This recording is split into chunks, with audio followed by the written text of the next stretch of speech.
Aujourd'hui, je vais vous apprendre comment retoucher la peau sur Photoshop de manière professionnelle.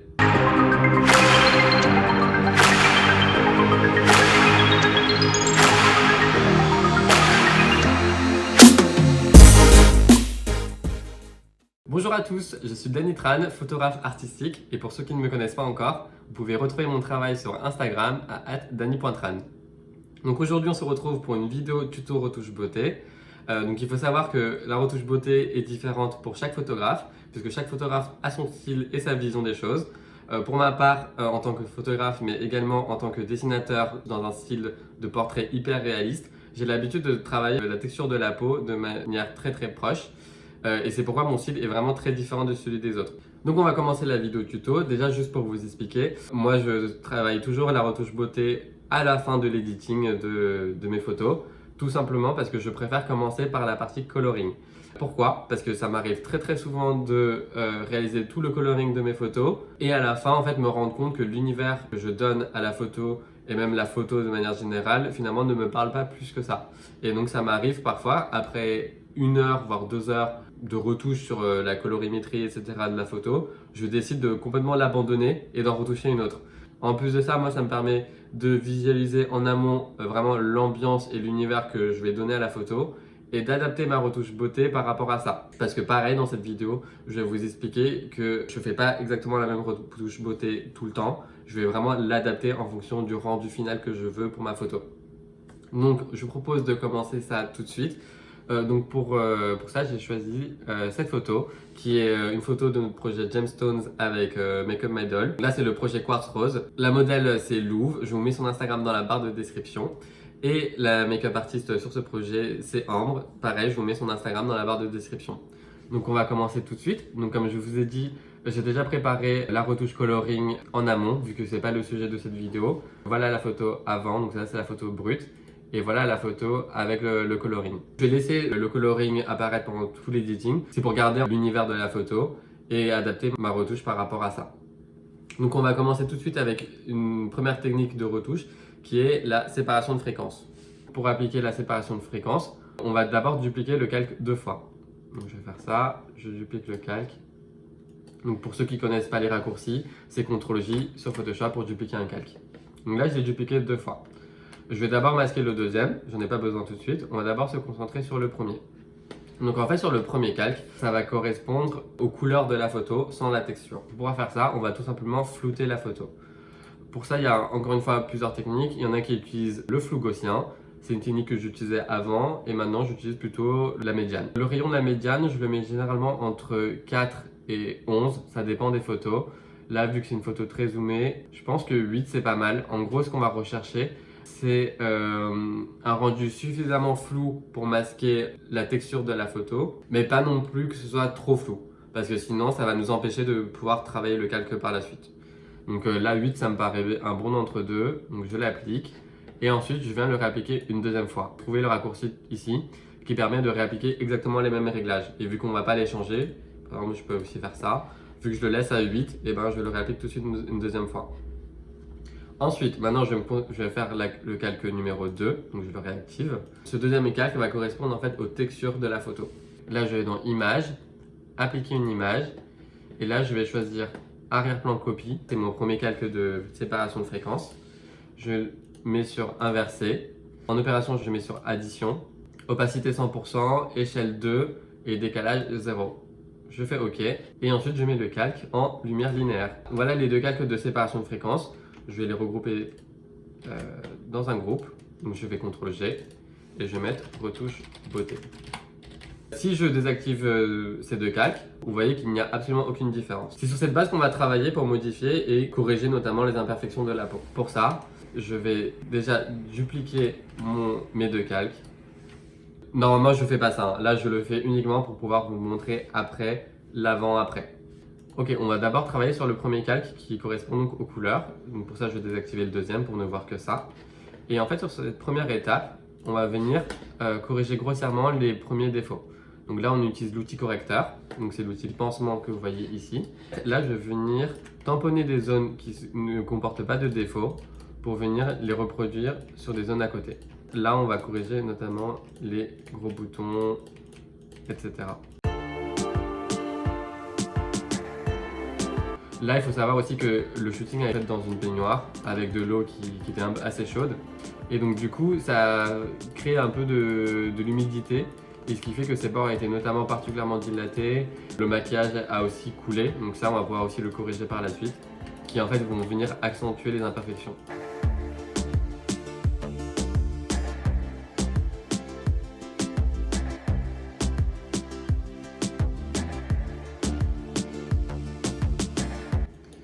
Je vais juste vous montrer du coup l'avant-après de ce que je viens de faire.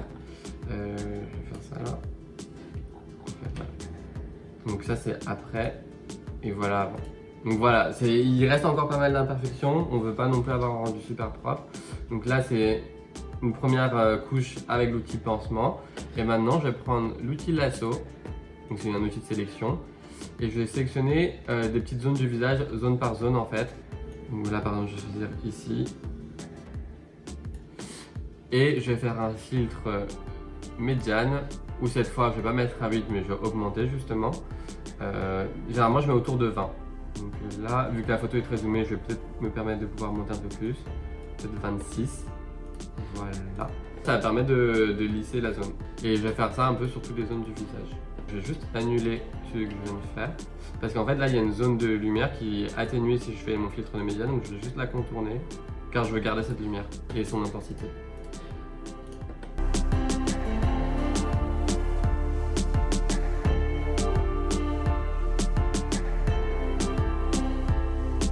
Il faut pas prendre, c'est pour ça que je dis qu'il faut rester dans une même zone, parce que si on prend trop des zones avec des trop gros contrastes, vous voyez ça fait des délimitations ici. Donc là, juste... Tout va bien. Il fait ça tout le temps. Ok. Non, je vais laisser cette zone là, c'est pas grave, on s'en occupera autrement plus tard. Donc là le travail est fait, je vous remonte juste l'avant-après, on part de ça, et on est arrivé à ça. Maintenant, je vais pouvoir réappliquer mon calque de texture. D'ailleurs, maintenant que je vous ai déjà montré l'avant-après, je peux supprimer le premier calque de couleur qui était là juste pour vous montrer l'avant-après. Ok, donc maintenant je vais travailler sur la texture. Là, c'est pareil, je vais reprendre mon outil pansement. Donc, ça s'appelle l'outil correcteur sur Photoshop. Et là, je vais venir tamponner une zone qui ne comporte pas de défaut pour venir corriger un défaut de texture. Il faut faire très attention, en tout cas dans ma méthodologie de travail, c'est vraiment prendre le pinceau le plus fin possible, vraiment venir corriger uniquement l'imperfection en question et pas toute la texture qu'il va y avoir autour. Imaginons je veux corriger ce petit point là, je ne veux pas toucher à la texture autour, donc je vais vraiment prendre le pinceau le plus fin possible, je tamponne cette zone là qui est propre et je la tamponne juste ici. Comme ça je n'ai pas touché à toute la texture naturelle qu'il y a tout autour. Et voilà, et je vais faire ça sur tout le visage. Je vais passer au peigne fin tout le visage pour venir corriger les petites imperfections. Encore une fois, je vous montre. Là, on est au niveau de la tempe. C'est une zone qui n'a pas forcément beaucoup de texture.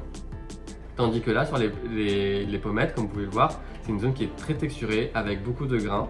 Et encore une fois, ce grain-là ne sera pas le même ici que par exemple le grain qu'on peut retrouver au niveau de la paupière ici, ou bien même sous l'œil. Juste comme je vous disais, faire très attention à tamponner une zone proche.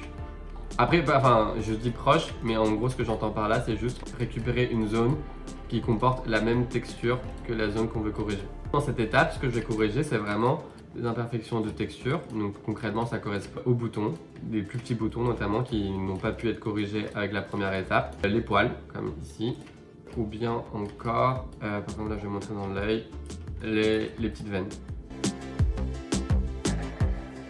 Je m'en sers aussi généralement pour corriger les petites rides. Là on n'a pas beaucoup, même là justement je m'en sers pour corriger les rides qui se forment quand on sourit, que là on n'a pas, donc je n'ai pas vraiment besoin de travailler dessus. Vous voyez là j'ai annulé parce que justement j'ai pris une zone qui n'était pas texturée pour corriger une zone qui était texturée. Et donc du coup ça a fait un rendu qui est assez bizarre et je vais recommencer en prenant cette fois une zone qui comporte la même texture. Voilà, et ça fait un rendu beaucoup plus naturel.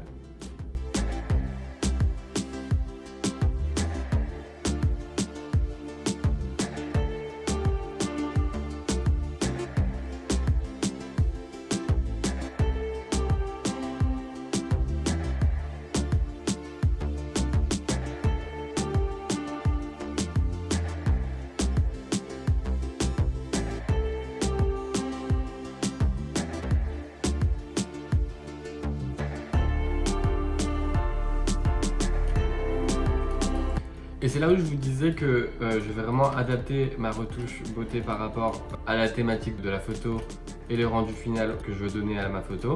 Par exemple, là, la pierre en question, c'est le quartz rose, qui est vraiment la pierre de la jeunesse, de la douceur. Et c'est pourquoi cette photo et cette retouche beauté là, en tout cas, je veux vraiment un rendu parfait. C'est aussi pour ça que le shooting s'est fait dans un bain de lait, parce qu'on voulait, je voulais vraiment ce rendu presque pub de marque de crème du visage, de soins, justement pour ce côté un peu juvénile, ce côté où notamment quand on dit que par exemple la peau des bébés est une peau parfaite.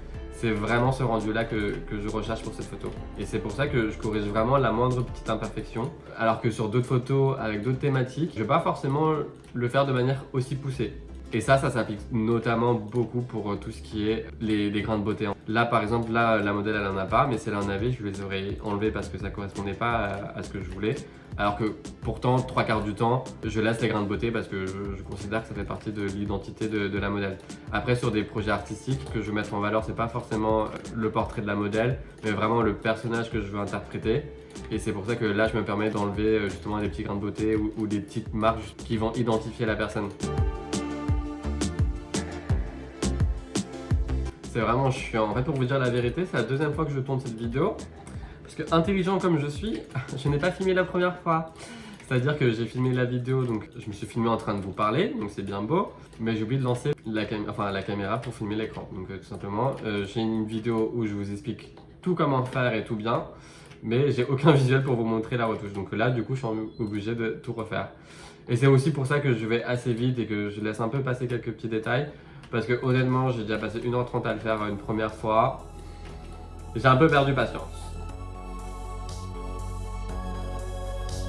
En plus, c'est une photo que j'ai déjà fait et que j'ai déjà publiée sur Instagram. Donc si vous voulez, je ne vais même pas m'en servir en soi. Je la fais vraiment uniquement juste pour YouTube. Donc vous avez intérêt à liker cette vidéo.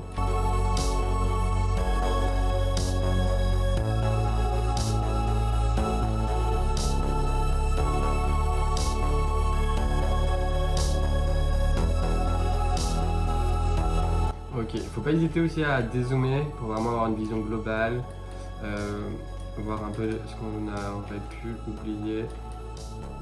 Parce que c'est vrai que quand on travaille de manière très zoomée, parfois on va commencer à avoir des formes partout.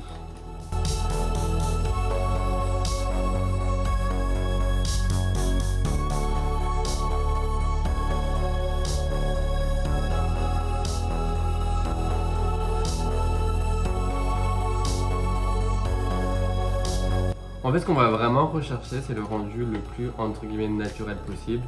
Bien que évidemment une peau parfaite dans la vraie vie ça n'existe pas, hein. Mais en gros pour un travail de retouche propre, ce qu'on va rechercher c'est que les éléments qui ont été retouchés du coup ne soient pas visibles en fait. On ne veut pas laisser de traces. C'est bon, je vais vous montrer un avant-après du coup de cette étape. Ça. Donc ça c'était avant avec toutes les imperfections de texture. Je vais zoomer un peu plus pour que vous puissiez voir. Et voilà après.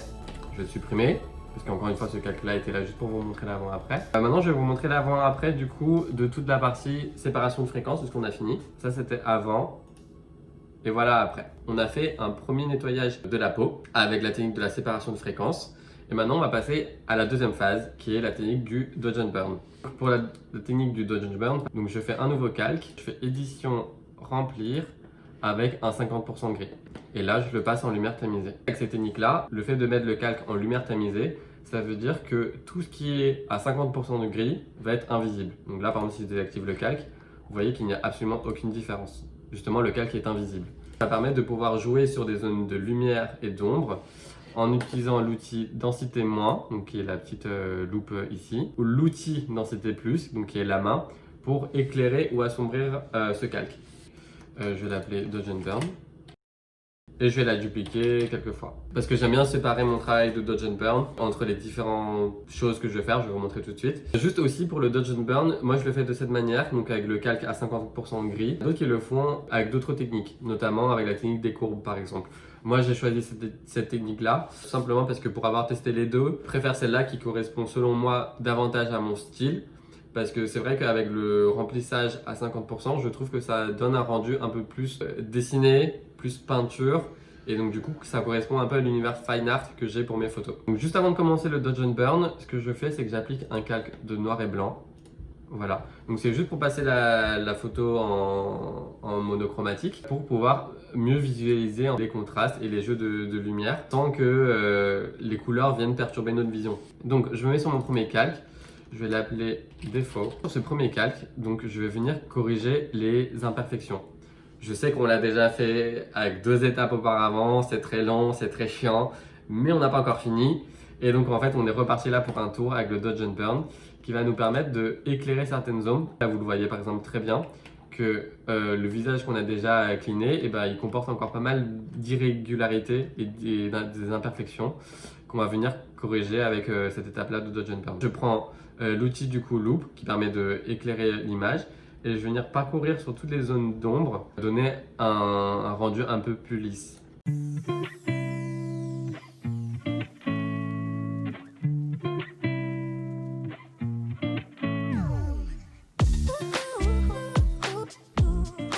Pareil, cette étape est très utile, notamment pour corriger les cernes, parce que les cernes, la plupart du temps, correspondent uniquement à une zone d'ombre trop prononcée.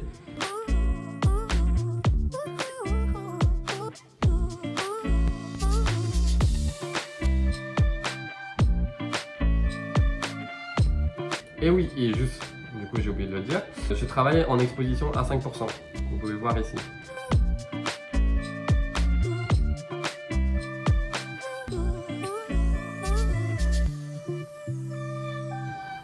Ok, donc là vous avez vu que j'utilise quand même la plupart du temps pour les corrections de défauts l'outil densité moins, si je ne pas de bêtises, oui c'est le moins qui fait plus de la lumière.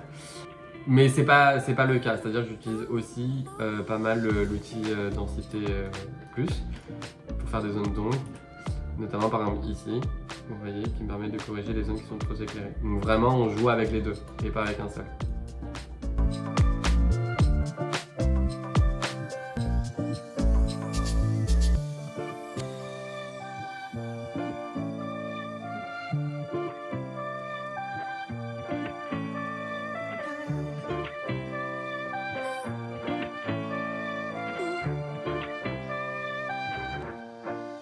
Voilà, je pense qu'on a fini pour cette première étape de Dodge and Burn. Donc je vous montre juste l'avant-après. Voilà, donc là on a corrigé les défauts. Ok, maintenant on va passer à l'étape 2. Je vais l'appeler, généralement je l'appelle le visage. Donc là, ça va correspondre plus ou moins à ce qu'on fait en maquillage qui est le contouring. En gros, on va utiliser justement le fait de pouvoir jouer sur plus de lumière ou moins de lumière pour venir redessiner les formes du visage. Moi, j'aime pas trop non plus modifier les formes du visage. J'aime bien que la modèle quand même reste reconnaissable. Il y en a qui jouent beaucoup plus dessus. Moi, je reste quand même, j'ai la main assez douce. Ce que je vais venir vraiment rechercher avec cette étape, c'est plus accentuer justement les formes du visage. Et parfois, et c'est là où encore une fois je vous disais que je l'adapte par rapport au style de la photo. C'est-à-dire que sur des photos qui auront un style un peu plus fine art, donc vraiment très peinture, très pictoral, etc., je vais beaucoup plus prononcer cette étape et je vais vraiment venir apporter un côté très peinture au visage de la modèle ou du modèle. Là déjà je vais faire ce que je fais d'habitude. La zone de lumière, je vais venir accentuer du coup le sommet du nez, notamment avec ce trait là et la pointe du nez. La pointe du nez aussi je l'accentue beaucoup là parce que c'est vraiment ce qui va donner un visage enfantin et c'est exactement ce que je recherche sur ce shooting. Donc c'est exactement ce que je vais faire. Je fais la zone hantée, donc comme un maquillage. Sous les sourcils, je vais faire les paupières. Et aussi pour le rendu plus fine art, ce que je fais généralement c'est que je fais un trait très fin au milieu du nez. Là il existe déjà, mais parfois même quand il n'existe pas, parfois je viens le rajouter, notamment avec le petit point au sommet du nez, parce que ça donne ce côté très justement 3D.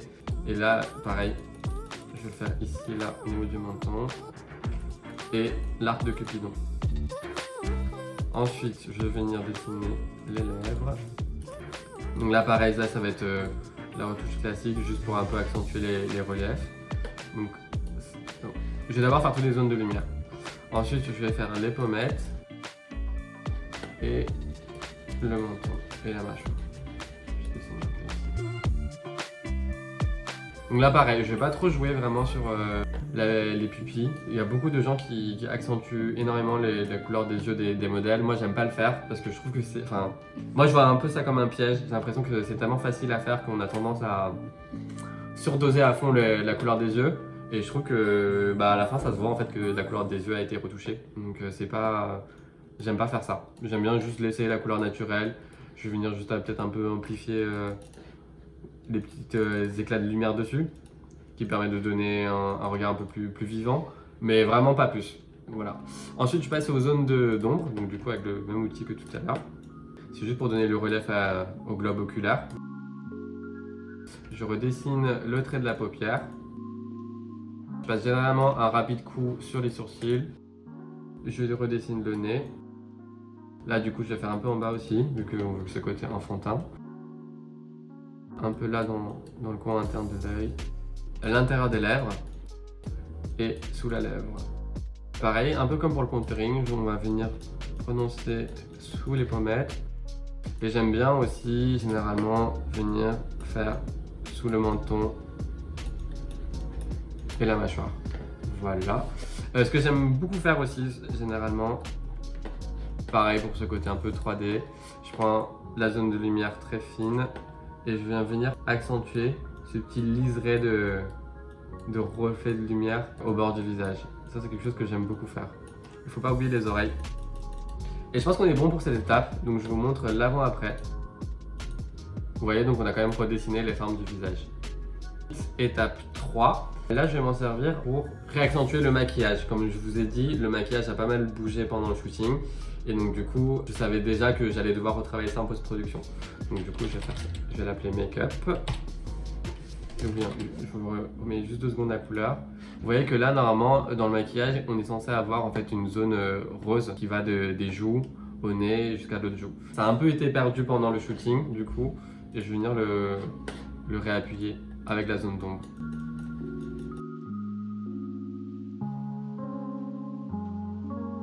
Et je vais venir avec le pinceau de lumière, fin, juste pour pareil, réaccentuer les traits blancs, des motifs blancs à l'intérieur de... Et c'est pour ça que c'est aussi très important pour moi pendant les shootings d'assister à la phase maquillage et que j'ai échangé en amont avec la make-up artiste pour vraiment connaître ses intentions. C'est-à-dire que mon but, c'est vraiment juste de venir respecter ce qu'elle a voulu faire et venir accentuer et mettre en valeur son travail en fait. Et là notamment, du coup, je savais qu'elle a voulu faire des traits blancs pour interpréter la texture de la pierre de quartz qui a justement ce côté très pattern en fait avec des traits blancs. Et du coup, comme je sais qu'elle a voulu faire ça, là du coup dans ma retouche, je vais pouvoir venir redessiner limite.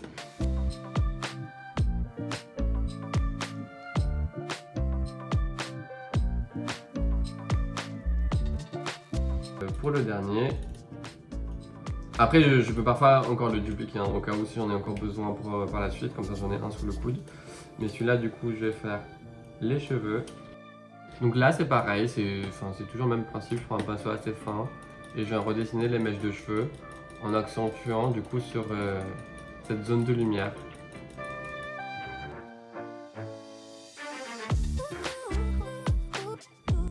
Ok, maintenant pour la zone d'ombre, ce que je vais faire, c'est que je vais accentuer la délimitation entre les cheveux et le front pour marquer la frange. Voilà. Et également du coup entre les cheveux pour marquer le relief. Ok, ça me paraît plutôt bien. Je vais juste faire l'avant-après, vous voyez quand même la différence. Ok, je pense pas avoir besoin du coup de ce 5e calque. Parce que d'habitude j'en utilise d'autres aussi pour retoucher notamment le corps. Là on le voit clairement pas. Parfois j'en fais un autre également pour tout ce qui est bijoux, un autre pour la tenue, donc les vêtements. Donc j'aime bien tout séparer, tout simplement pourquoi? Parce que là, il y aura la dernière étape du Dodge and Burn que je trouve essentielle. Je vais enlever mon calque de noir et blanc. Du coup là je peux le supprimer, j'en ai plus besoin. Et en fait je vais repasser un par un chaque calque, je vais les activer, désactiver pour voir à quel point j'en ai besoin. Et je vais jouer sur l'opacité en fonction. C'est-à-dire que là par exemple je vois que les imperfections étaient quand même assez importantes. Donc j'ai quand même pas mal besoin de ce calque. Donc je vais laisser une opacité assez élevée, mais je laisse jamais à 100%. C'est-à-dire que par exemple, même là où j'estime avoir beaucoup besoin de ce calque, je vais me forcer à le mettre au minimum à 90%. Là, pour le coup, je vais même pouvoir le descendre un peu plus. Je vais laisser à 83. Ensuite, le visage, vous voyez, ça redessine quand même vachement. Ça, pour le coup, je me force à le mettre au minimum à 80% parce que justement, je veux pas trop déformer le visage de la modèle, notamment dans la manière d'appliquer ce contouring. Ça fait souvent ce rendu-là qui est quand même assez modifiant. Généralement, je suis plutôt autour de 70% à vrai dire. Donc vous voyez, ça permet quand même de redessiner le visage, mais ça reste plus subtil. Et je préfère faire un travail plus subtil. Ensuite, pour le maquillage, pareil, il est beaucoup trop prononcé. Là, je suis à 59%, ça me paraît vraiment bien. Et pour les cheveux, généralement, je le mets à peu près au même niveau que celui du visage, pour rester cohérent. Donc là, je l'avais mis à 70. Donc pareil, je vais le mettre à peu près autour de 70%. Voyons l'avant-après Dodge & Burn. Je vais juste recouper du coup les calques Dodge & Burn. Donc voilà l'avant-après Dodge & Burn. Et je vous montre l'avant-après retouche beauté. Voilà. Ensuite, il y a juste une troisième étape éventuellement. Ça ne s'y prête pas toujours. Là, par exemple, je pense que ça va m'être utile. C'est que je vais créer un calque pour corriger des problèmes de couleur. Par exemple, là, je le vois parce que là, je vois que le maquillage rose, du coup, qui est censé faire un trait, là, il a un peu débordé. Merci Ambre qui me rajoute du travail. Non, je rigole, c'est vraiment juste à cause de la chaleur et d'humidité qui fait que ça a débordé. Du coup, je vais venir corriger ça. Et en fait, du coup, je vais venir appliquer cette couleur ici. Donc, je crée un nouveau calque. Je prends le petit pinceau. Et là, je appuie sur Alt pour prendre la pipette et prendre un échantillon de cette couleur. Et ensuite, je vais venir peindre sur la zone que je veux corriger. Ensuite, je vais modifier le style de calque. Donc je vais le mettre généralement, je joue entre ces trois-là, je sais jamais vraiment parce que ça varie selon les photos. Généralement c'est entre teinte, saturation ou couleur. Donc là par exemple je mets saturation. Voilà, là ça marche pour les deux par exemple. Couleur je pense. Non, saturation. Voilà, je sais ce qu'on a dit. Ok, donc ça m'a permis de modifier un peu la couleur. Je vois que ça va faire encore une ombre. Du coup je vais passer sur mon Dodge & Burn, du coup sur des défauts. Et j'essaie de corriger ça. Voilà, donc je vous montre du coup avant, après. Vous voyez, bon là j'ai aussi atténué du coup avec le Dodge & Burn, mais en gros ça va permettre de corriger la couleur. Par exemple, je vois aussi que ici, là dans le coin interne, là ça fait un reflet un peu bleu. Je pense que c'est à cause des cernes qu'on a corrigé. Donc du coup on va modifier la teinte, on va créer un nouveau calque. Petit pinceau, et je vais pipeter, je vais prendre ici. Et je vais juste venir peindre ici. Et là pareil, je vais modifier le style de calque. Là pour le coup ça va plus être saturation.